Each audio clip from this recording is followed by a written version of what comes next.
नमस्कार बच्चों, सरिता शर्मा की हिंदी पाठशाला में आप सभी का स्वागत है। बच्चों, आज हम आपकी पुस्तक क्षितिज भाग 2 में संकलित सूर्यकांत त्रिपाठी निराला जी की दूसरी कविता अट नहीं रही है के बारे में पढ़ेंगे। इस कविता में कवि ने फाल्गुन मास की प्राकृतिक सुंदरता का बहुत ही सुंदर वर्णन किया है। फाल्गुन मास में चारों तरफ प्राकृतिक सुंदरता बिखरी होती है, फूल खिले होते हैं, फूलों की खुशबू से पूरा वातावरण सुगंधमय हो जाता है।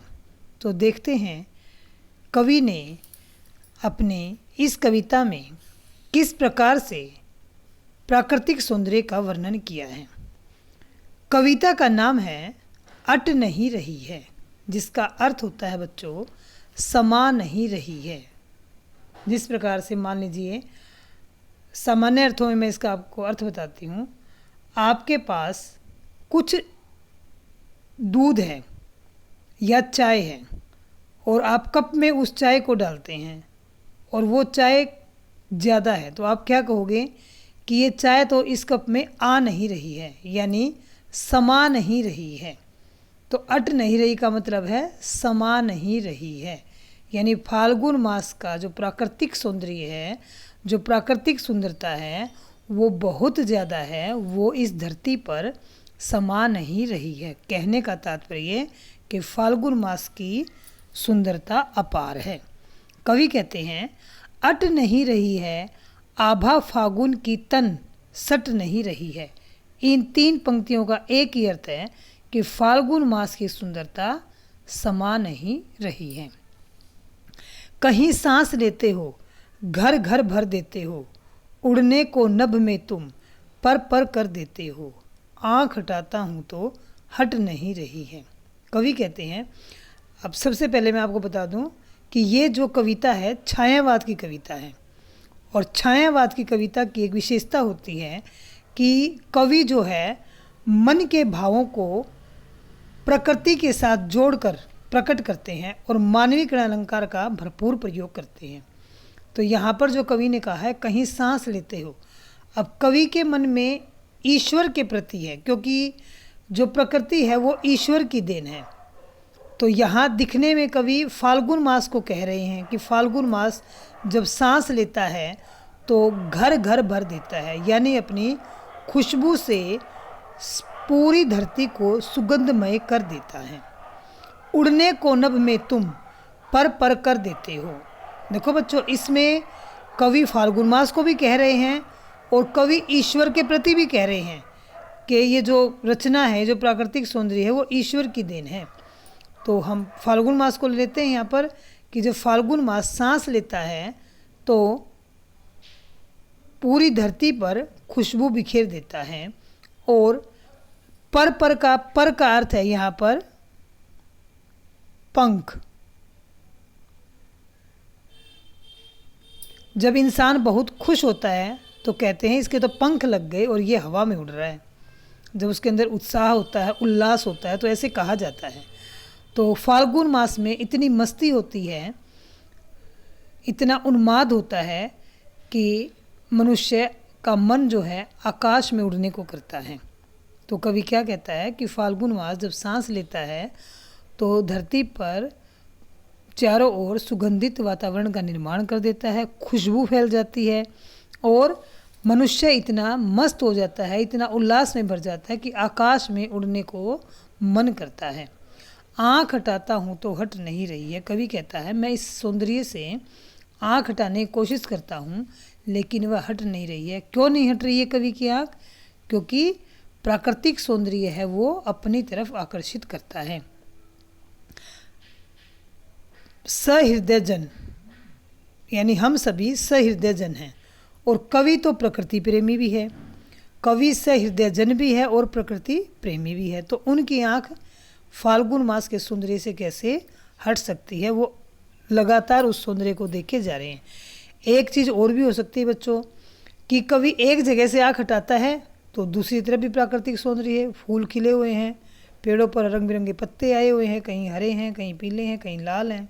तो कहता मैं आँख हटाता हूँ तो मेरी आँख जो है सौंदर्य से हट नहीं रही है। दो कारणों से नहीं हट रही है, एक तो कवि का मन नहीं कर रहा है उस सुंदरता से आँख हटाने का, और दूसरा जहाँ से आँख हटाकर दूसरी जगह आँख लगाता है, नज़र जाती है, तो वहाँ भी उनको प्राकृतिक सौंदर्य नज़र आता है। आगे देखते हैं। पत्तों से लदी डाल, कहीं हरी कहीं लाल, कहीं पड़ी है उर्मे, मंद गंध पुष्पमाल, पाट पाट शोभा श्री, पट नहीं रही है। उर का अर्थ बच्चों पिछली कविता में भी आया था, उत्साह में उर का अर्थ बताया था हृदय।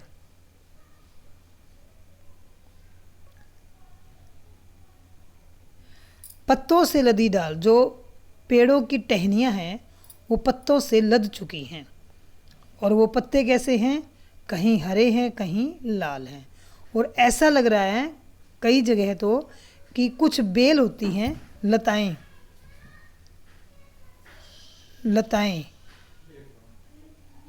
बेल आप सभी जानते हो, इनसे ये पेड़ों पर लिपटी हुई होती हैं।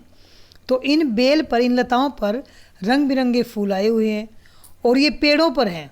तो ऐसा दृश्य कवि को लग रहा है कि पेड़ों के गले में मंद गंध, भीनी भीनी खुशबू वाले फूलों की मालाएं पड़ी हुई हैं। देखो कितना अच्छा सौंदर्य, कितना अच्छा दृश्य कवि ने प्रस्तुत किया है कि जो पेड़ों की टहनियाँ हैं, डाल टहनी, पेड़ों की टहनियाँ पत्तों से लदी हुई हैं, और पत्ते कैसे हैं, हरे हैं लाल हैं। पत्ते होते हैं लाल भी होते हैं पेड़ों के, नॉर्मली हरे होते हैं, लेकिन कुछ पेड़ ऐसे लाल भी होते हैं। तो पेड़ों की टहनियाँ पत्तों से लदी हुई हैं और वो पत्ते कहीं हरे हैं कहीं लाल हैं, और कहीं पर पेड़ों पर चढ़ी हुई लताएं ऐसा दृश्य प्रस्तुत कर रही हैं कि जैसे पेड़ों के गले में हृदय होता है, लेकिन यहाँ क्योंकि माला जब हम पहनते हैं तो उसको गला ही प्रयोग करते हैं, कि पेड़ों के गले में, पेड़ों के हृदय पर भीनी भीनी खुशबू वाली पुष्पमाल, पुष्प का अर्थ होता है फूल, पुष्प का अर्थ क्या होता है, फूल, कि पेड़ों के गले में भीनी भीनी खुशबू वाली फूलों की माला पड़ी हुई है। पाट पाट शोभा श्री, सुंदरता रूपी धन धान्य, शोभा सुंदरता और श्री वैभव, सुंदरता रूपी वैभव जगह जगह पर बिखरा हुआ है और वो समा नहीं रहा है। शोभा श्री में रूपक अलंकार है, पाठ पाठ में पुनरुक्ति प्रकाश अलंकार है, और अगर हम रस की बात करें तो इस कविता में श्रृंगार रस है। तो बच्चों ये थी आपकी कविता, आशा आपको समझ में आई होगी। अब हम इस पे चर्चा करते हैं इसके प्रश्न उत्तरों की। देखते हैं।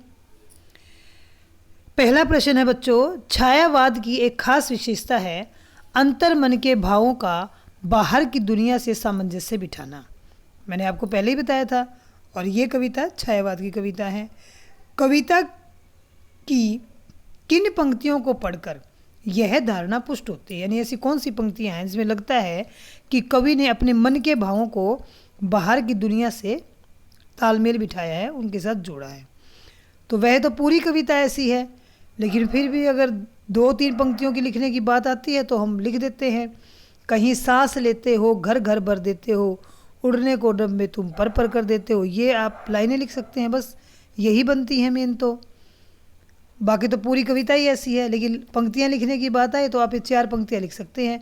कहीं सांस लेते हो घर घर भर देते हो, उड़ने को नभ में तुम पर कर देते हो। अगला प्रश्न देखते हैं, कवि की आँख फाल्गुन की सुंदरता से क्यों नहीं हट रही है। फाल्गुन मास में प्राकृतिक सौंदर्य चारों तरफ बिखरा रहता है और वह सौंदर्य प्रत्येक मनुष्य को अपनी तरफ आकर्षित करता है। और कवि तो सामान्य व्यक्ति होने के साथ साथ प्रकृति प्रेमी भी हैं। उनकी दृष्टि जहाँ भी जाती है उन्हें यही, इसमें जो पढ़ा था, रंग बिरंगे पत्तों से लदी हुई टहनियाँ, रंग बिरंगे फूल, खुशबू वाला वातावरण, ये सब नज़र आता है। तो इन सब से उसकी आंखें हट नहीं रही हैं, और अगर कहीं से हटा भी लेते हैं तो जहाँ तक उनकी नज़र जाती है, जहाँ तक दृष्टि जाती है, वहाँ पर फाल्गुन मास की सुंदरता उन्हें नज़र आती है। इसलिए चाह कर भी कवि फाल्गुन मास की सुंदरता से आँख नहीं हटा पा रहा है। प्रश्न नंबर 3, प्रस्तुत कविता में कवि ने प्रकृति की व्यापकता का वर्णन किन रूपों में किया है। प्रकृति की व्यापकता, व्यापकता होता है उस चीज़ का वहाँ पर होना, तो प्रकृति सर्वव्यापी, यहाँ पर जो सुंदरता है उसको सर्वव्यापी दिखाया गया है कि सुंदरता है जो वो सब जगह पर व्याप्त है। तो किस रूपों में किया है कि पहला तो लिखेंगे हम, फाल्गुन मास में प्राकृतिक सौंदर्य का प्रभाव सब जगह है। नव पल्लव, नए पत्ते, आई थी पंक्ति उसमें, पत्तों से लदी डाल। पुष्पों के रूप में पेड़ों पर देखा जा सकता है, पेड़ देखते हैं। दूसरा, मनुष्यों के मन पर इसको प्रभाव के रूप में देखा जा सकता है कि मनुष्य का मन मस्त हो जाता है और वह आकाश में उड़ने का उसका मन करता है, यानी वह बहुत ज़्यादा खुश हो जाता है। और तीसरा कि चाह कर भी वो प्राकृतिक सुंदरता से आंख नहीं हटा पा रहा है कवि, इस रूप में भी हुआ है। और जो शोभाश्री क्या था, शोभाश्री बताया था सुंदरता रूपी वैभव, प्राकृतिक सुंदरता रूपी वैभव है जो जगह जगह बिखरा पड़ा है और वो समा नहीं रहा है। तो इन 3-4 पंक्तियों में प्रकृति की व्यापकता की, प्रकृति का सौंदर्य जो है वो सर्वव्यापी है, इन रूपों में इसका वर्णन किया है। प्रश्न नंबर 4 है, फाल्गुन में ऐसा क्या होता है जो बाकी ऋतुओं से भिन्न है। ये आपको स्वयं लिखना है बच्चों, मैं आपको सिर्फ इसमें 2 आपको बिंदु बता देती हूँ। फाल्गुन मास जो आता है वो आपके फरवरी मार्च में आता है, और इसमें जो ऋतु होती है वो वसंत होती है। अब आप देख लेना, वसंत ऋतु फाल्गुन मास सबसे अलग क्यों है। कोई गर्मी का मौसम होता है, उसमें गर्मी से तड़फते हैं लोग, बारिश में वैसे कीचड़ विचड़ हो जाता है, ठीक है वर्षा भी अच्छी लगती है, पर ज़्यादा हो जाए तो वही वर्षा अवांछित सी हो जाती है। और अगर हम सर्दी की बात करें तो उसका तो पता ही है, ढेरों कपड़े निकलते हैं, ठिठुर जाते हैं, सेहत की दृष्टि से भी थोड़ी सर्दी की ऋतु होती है। तो फाल्गुन मास की ऋतु ऐसी होती है जो मनमोहक होती है, प्राकृतिक सौंदर्य होता है, ना ज़्यादा ठंड होती है ना ज़्यादा गर्मी होती है, चारों तरफ फूल खिले होते हैं, खुशबू वाला वातावरण होता है। तो ये आप देख लेना। प्रश्न नंबर 5, कविताओं के आधार पर निराला के काव्य शिल्प की विशेषताएं लिखनी है, जो हम कई कविताओं में कर चुके हैं। काव्य शिल्प यानी काव्य सौंदर्य के भाव कैसा है इनका, और शब्द चयन और भाषा कैसी है। तो दूसरा तो पहले तो लिखेंगे ये छायावाद की कविता है।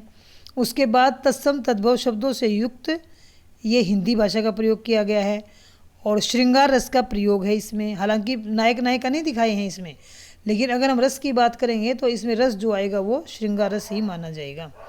और ध्वन्यात्मकता का प्रयोग है, ये आया था इसमें, क्योंकि हम दोनों कविताओं के आधार पर लिखेंगे। और प्रतीकात्मक शब्दों का प्रयोग किया गया है। और अभी शोभाश्री में रूपक अलंकार आया था, और उत्साह में ऐसा कोई खास अलंकार आया नहीं है, बाकी आप देख लेना इसमें।